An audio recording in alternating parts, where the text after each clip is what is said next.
비판하지 말라. 아멘. 오늘 말씀의 제목은 비판하지 않는 기질입니다.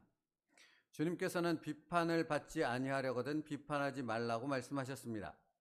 그러면 어째서 예수님께서 비판하지 말라고 하신 것입니까? 챔버스 목사님의 표현을 잠깐 들어볼게요. 비판은 인간의 정상적인 기능의 일부입니다.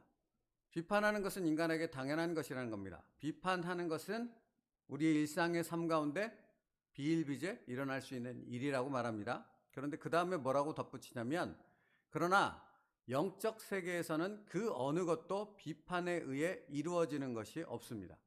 그러니까 그냥 일상생활에 자연스럽게 누구나 비판할 수 있는 그런 일들을 행하는 것은 자연스러운 일에 해당되는 것이지만, 그 비판이 영적 세계와 연결되어 있다는 것을 우리는 알아야 한다고요. 우리는 영적인 존재니까. 그러니까 단순히 어떤 사람도 비판할 수 있고 어떤 상황 속에도 비판할 수 있고 나도 그러니까 비판할 수 있어. 그럴 수 있죠. 그 말이 틀리지는 않습니다. 그런데 그 비판이 영적 세계, 나와 하나님 관계를 깨뜨리거나 그것을 혼란스럽게 만든다면, 그러면 나는 비판할 것인가? 비판에 대한 나의 생각을 어떻게 가져갈 것인가? 다시 생각할 수밖에 없다는 겁니다. 그러니까 비판할 수 있습니다. 그러나 그 비판이 영적 세계에 직결되어 있다면 우리는 그 비판에 대한 나의 생각을 다시 생각해 봐야 한다는 거죠. 그러니까 여러분, 내 입술에서 나온 비판의 목소리는 나의 영적 세계를 혼탁하게 만들 수 있습니다. 우리는 이것에 주목해야 합니다. 다시 말하면 내가 누군가를 비판한다라는 것은 나와 하나님과의 관계에 무엇인가 가로막는 것을 만드는 것이라고요. 근데 우리가 늘 챔버스 목사님의 말씀을 묵상하면서 하나님과 나와 사이의 관계에 가로막히는 것을 허용하면 안 된다라는 것을 계속 배우고 있지 않습니까? 그 어떤 것도 허용하지 말라. 그러니까 여러분, 이게 비판한다는 것은 지금 내 생각과 마음이 어떤 사람 또는 어떤 것에 이렇게 꽂혀 있다라는 거잖아요. 그래서 그것을 떠나려고 그래도 잘 안 떠나지죠. 그래서 비판의 목소리가 나오는 것 아닙니까? 그런데 나는 그러므로 그 비판을 내 입술로 내뱉을 수 있고 무언가를 말할 수 있고 주장할 수 있고 이렇게 할 수 있는데, 그것이 하나님과 나와 사이에 무언가를 가로막게 되는 원인이 되어진다면 우리는 그것을, 내 입을 닫아야 한다는 겁니다. 왜? 더 중요한 것이 있으니까. 하나님과 나 사이에 가로막는 그 어떤 것이 생기는 것을 절대로 허용할 수 없으니까. 근데 이것은 모든 믿음의 신앙의 삶 가운데 적용된다는 거 아십니까? 그러니까 우리는 하나님 제일주의의 신앙을 살아가는 사람 맞죠? 맞으십니까? 맞잖아요. 하나님 제일주의라는 것은 하나님과의 나의 관계 속에 아무것도 두지 않는다는 의미거든요. 그러니까 그 어떤 것이 정당하다 할지라도, 내가 어떤 사람의 잘못된 부분, 그 잘못된 말에 대해 비판하는 것 맞죠? 그럴 수 있는 거죠. 그러나 그 아무리 정당한 것이라 할지라도 그것이 하나님과 나 사이의 영적인 관계를 혼란스럽고 흐트러뜨린다면 나는 절대 그것을 허용할 수 없는 거죠. 이게 믿음의 시각이고 지혜로운 선택이라. 그래서 이런 표현이 떠올랐어요. 당신의 마음에 답답함, 억울함, 그런 것과 같은 자신의 감정을 충족시키기 위한 비판이 나올지라도 그 모든 감정과 생각들을 하나님께로 가져갈 때 나는 하나님과의 관계를 가로막는 것을 허용하는 것이 아니라 내가 하나님과 더 깊은 영적 관계를 맺어가는 은혜 속으로 들어갈 수 있는 거죠.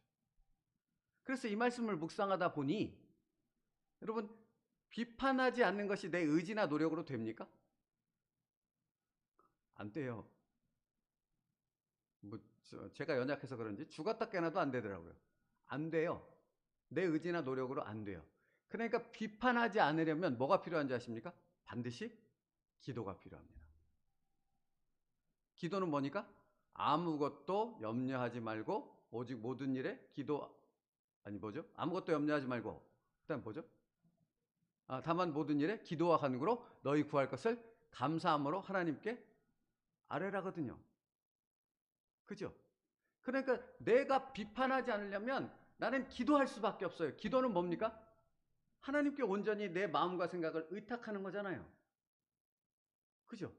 그러니까 비판하지 않고 내가 기도로 들어간다는 것은 하나님과 가로막히는 어떤 것을 허용하지 않고 오히려 하나님과 더 깊은 신뢰의 관계를 만들어 간다는 의미가 되는 것이잖아요. 그러므로 비판이 아닌 하나님의 은혜의 세계로 들어갈 수 있는 우리가 되기를 소원합니다. 챔버스 목사님이 이렇게 말해요. 남을 비판하려는 분위기에서는 하나님과 교통하는 것이 불가능하다고요. 내 마음에 아무리 정당한 이유일지라도 다른 사람을 향한 비판과 정죄, 어떤 것에 대한 그런 마음들, 그런 것들이 꽂혀 있으면 하나님께 집중하는 것이 불가능하다고요. 그 다음에 비판하려는 감정으로 인해 당신의 마음은 강팍해지고 원한을 품게 되며 잔인하게 됩니다. 이거 충분히 납득이 가지 않습니까? 내 마음이 강팍해져요. 비판하면 오히려 속이 시원해져야 되는데 막 비판을 쏟아내고 뭔가를 막 이렇게 정지하고 이렇게 하면 내 마음에 시원함과 기쁨이 있어야 되는데 안 그래요. 강팍해져요. 왜? 하나님과의 관계에 문제가 생기니까. 내 마음이 강팍해지고 원한을 품게 되어 잔인하게 된답니다. 잔인하게 되죠. 그죠? 이건 굳이 설명하지 않아도 알죠. 잔인하게 됩니다. 한없이 내가 이렇게까지 잔인한 인간이야 라고 생각될 만큼 잔인하게 됩니다. 나아가 당신 자신에게 아첨하며 자신이 다른 사람보다 훨씬 낫다는 우월감에 빠지게 됩니다. 다시 말하면 이 우월감이라는 표현은 교만이라는 말을 의미하는 거예요. 교만. 하나님 앞에서의 교만은 어떤 것도 하나님을 기쁘시게 할 수 없답니다. 그러니까 비판이라는 것이 하나님과 나 사이를 가로막는다는 것은 이렇게 확장이 돼가는 거죠. 그래서 결국은 하나님께로 다가갈 수 없는 나의 교만과 나의 잔인함과 나의 어떤 강팍해짐 속에서 하나님과의 관계에 문제를 만들게 되어지는 이런 영적인 침체 가운데로 나를 이끌고 간다고요. 그러므로 여러분, 비판하시겠습니까? 그것으로 인해서 내 영적인 이 은혜들을 누림을 포기하시겠습니까? 그럴 수 없다라는 거죠. 그래서 예수님은 이 비판을 훈련하며 이 비판의 기질을 우리는 끊임없이 만들어가야 한다라고 말씀하셨다는 거예요. 그래서 여러분, 예수님의 말씀처럼 비판이라는 것은 저절로 되지 않습니다. 훈련이 필요합니다. 훈련이 필요하다는 것은 하루아침에 안 된다는 거죠. 그 말은 뭐예요? 오랜 기간 내가 싫어하는, 그러니까 다시 말하면 내가 이 안에 비판의 마음을 가득 채우는 그 수없이 많은 상황들을 우리는 통과해야 된다고. 가기 싫으십니까? 저는 가기 싫더라고요. 그래도 피할 수 없다. 이걸 인정하는 거예요. 이게 사실은 믿음인 거예요. 그리고 그 과정을 통해 우리는 기도를 통해 그 모든 비판의 마음들을 하나님께 갖고 가서 의탁함을 통해 그 비판하는 상황이 바뀌어져서 하나님과 더 깊은 은혜의 관계를 맺어가는 그 기쁨을 누리는 그 훈련을 해야 한다는 겁니다. 그러니까 이게 어떤 면에서 아니 어떻게 비판하지 않고 살라는 거야? 이렇게 가면 답이 없는 거예요. 비판하지 마라. 대신 기도하라는 겁니다. 그러면 이 기도 가운데서 비판으로 인해 강팍해질 마음이 하나님의 은혜로 가득하게 되어지더라. 비판이 변하여 다른 사람을 정죄하는 마음이 변하여 하나님을 찬송하는 마음으로 바뀌어지더라. 사실은 이것뿐만 아니지 않습니까? 그 아무것도 염려하지 말라의 뒷부분으로 가면 뭐라고 되어 있습니까? 그리하면 하나님의 평강이 그리스도 예수 안에서 너희 마음과 생각을 지키시리라. 비판으로 가득 차서 강팍함과 잔인함으로 가득해야 될 그 영적 침체와 나 자신에 대한 그 한심함을 느끼는 그런 마음속에 살아야 될 나를 기도 가운데로 바뀌어서 온전히 하나님께 의탁했더니 하나님의 평강이 내 마음과 생각을 충만케 하시는 그 은혜 가운데서 살아가는 사람으로 바뀌어지게 하더라. 그러면 사랑하는 성도 여러분, 나는 어느 쪽 길을 가겠냐고요? 비판으로 내 마음이 강팍해지고 잔인하는, 그래서 내 스스로도 그 마음 때문에 괴로워하는 그 길을 가시겠습니까? 아니면 이 비판을 하나님께로 갖고 가서 기도로 바꿈으로 비판이 아닌 하나님의 은혜를 누리는 자의 삶으로 나아가시겠습니까? 저는 이 길을 가겠다는 겁니다. 여러분은 어느 길을 가시겠습니까? 여러분, 이것의 선택은 전적으로 나에게 달려 있습니다. 내가 그 비판의 마음에 내 모든 것을 꽂고 그것을 향해 내 삶을 그리로 몰아갈 것인가? 그래서 그 강팍감 가운데, 영적 침체 가운데 살아갈 것인가? 아니면 그 비판의 마음을 내려놓고 정신을 차리고 하나님의 은혜 가운데 그 온전한 기쁨을 누리겠는가? 당신은 어디를 선택하시겠습니까? 챔버스 목사님이 이렇게 말하더라고요. 비판의 결과는 비판받는 자의 여러 능력을 분산시킵니다. 그리고 아주 중요한 얘기를 해요. 성령님만이 비판할 수 있는 온전한 위치에 계시는 유일한 분이십니다. 그러니까 이건 사실 좀 긴 설명이 필요한데, 사실은 내가 볼 수 있는 것은 한정된 시각이죠. 그 누구도 모든 것을 고려해서 모든 것을 정확하게 볼 수 있는 그런 능력이 없습니다. 하나님만 있는 거죠. 그러니까 어느 때는 내가 막 비판을 했는데, 막 정죄를 했는데 돌아보니까 내가 잘못한 거야. 그런 경험들 있지 않으십니까? 우리는 그런 존재라고요. 그러니까 이 모든 것을 정확히 판단하고 이 모든 것에 대해서 판단의 결정을 내릴 수 있는 분은 성령님밖에 없다고요. 그러니까 내가 비판을 접고 기도할 때 그 성령님만이 온전하게 이것을 판단하실 뿐만 아니라 이것을 온전히 하나님의 뜻을 이루는 온전한 일로 도구 삼아 그 하나님의 뜻을 이루는 역사로 이끌어 가실 수 있는 분이다라는 온전한 의탁으로 나아갈 수 있다고요. 그러니까 사실은 입을 닫으라는 말만큼 정확한 것이 없어요.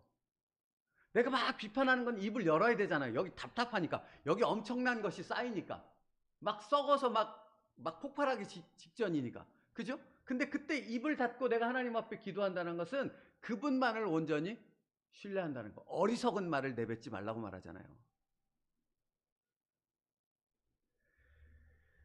성령님만이 비판할 수 있는 온전한 위치에 계시는 유일한 분이십니다. 그분만이 상처나 억울함이 없이 무엇이 잘못되었는지를 보실 수 있습니다. 그러니까 그 성령님만이 내가 비판하지 않고 온전히 의탁하는 기도로 나아갈 때 이 비판함을 통해서 내 어떤 강팍함과 이런 것으로 가지 않고 오히려 이것이 하나님과의 관계뿐만 아니라 다른 사람과 나와의 관계가 하나님 안에서 은혜 가운데 더 깊은 관계로 맺어지게 되는 그런 일로 주신다라는 것입니다. 그러니까 여러분, 아니 이것만큼 분명한 것이 어디 있습니까? 내가 어떤 일에 대해서 비판하고 다른 사람을 비판하고 내 생각을 수없이 어리석은 말들을 쏟아내는 그 강팍함 속에 빠질 것인가? 아니면 하나님께서 정말로 하나님과의 관계뿐만 아니라 다른 사람과의 관계까지도 회복시키시는 그 엄청난 은혜의 길을 열어두셨는데 이 길을 갈 것인가? 그죠? 믿음에 축복된 여러분이요, 이 길로 갈 수 있는 은혜가 있기를 주님의 이름으로 축복합니다. 우리니까 갈 수 있는 거라고요. 예수 그리스도의 생명을 가진 자, 이 길을 갈 수 있는 거지 않습니까? 그러면 왜 마땅히 이 엄청나고 어리석은 길을 가겠습니까? 이 마땅히 지혜롭고 하나님의 은혜로 충만한 이 길을 가는 것만큼 당연한 일이 어디 있겠느냐 하는 것입니다. 말씀 마치겠습니다. 예수님은 우리에게 이 비판하지 않는 기질을 훈련하고 개발하라고 말씀하셨다는 겁니다. 그렇죠? 그러면 아까도 말씀드렸지만 이것은 수없이 많은 억울한 상황, 내 감정을 폭발시키는 상황, 비판하지 않고서는 버틸 수 없는 수없이 많은 상황들이 내 앞에 펼쳐질 것이라는 의미라고요. 그러면 내가 그것을 직면했을 때마다 무엇을 기억해요? 주님의 말씀이 내 생각과 내 감정보다 우위에 있다는 것을 기억하시라고요. 그분은 전능하시다고요. 그분은 완전하시다고요. 내가 그분께 온전히 의탁할 때 내 어리석은 말과 비판으로 인해 다 망쳐지고 강팍해지고 잔인해질 수 있는 일들을 하나님의 은혜로, 하나님과의 나와의 그 은혜로운 관계뿐만 아니라 다른 사람들과의 그 은혜로운 관계로까지 하나님이 풀어가시는 하나님의 역사를 내 삶에서 행하신다라는 겁니다. 그러므로 여러분, 기도로 나아가십시오. 비판하는 마음이 생길 때마다 내가 해야 될 것은 오직 아무것도 염려하지 말고 기도와 간구로 하나님 앞에 내 마음과 생각을 온전히 의탁하는 것에 있다라는 것입니다. 그것이 나를 바꾸고 내 상황을 바꾸고 하나님의 뜻을 이루는 내 삶으로 만들어가게 하실 줄 믿습니다. 기도하겠습니다. 살아계신 하나님, 우리가 살아가는 삶 가운데서는 수없이 많은 상황들이 펼쳐질 것입니다. 그때 때로는 우리 마음 가운데 내 마음을 정말로 혼란케 하고 힘들게 하는 그 비판의 마음으로 가득하게 되는 그런 상황들을 접하게 되어질 텐데, 그때 우리는 기억하게 하옵소서. 주님의 말씀을 기억하게 하여 주시옵소서. 비판하지 말라고 하신 그 말씀을 기억하며 그 생각과 우리의 모든 감정들을 주님께 기도로 맡겨드릴 수 있는 믿음의 결단으로 나아가게 하여 주시옵소서. 그리함을 통해 우리의 모든 마음과 생각을 비판이 아닌 하나님의 은혜로, 하나님께서 이루시는 놀라운 역사를 기대하는 그 믿음으로 이끄시는 그 하나님의 손길 가운데 우리의 중심이 설 수 있는 그 은혜를 누리게 하여 주시옵소서. 예수님의 이름으로 기도 올리옵나이다. 아멘.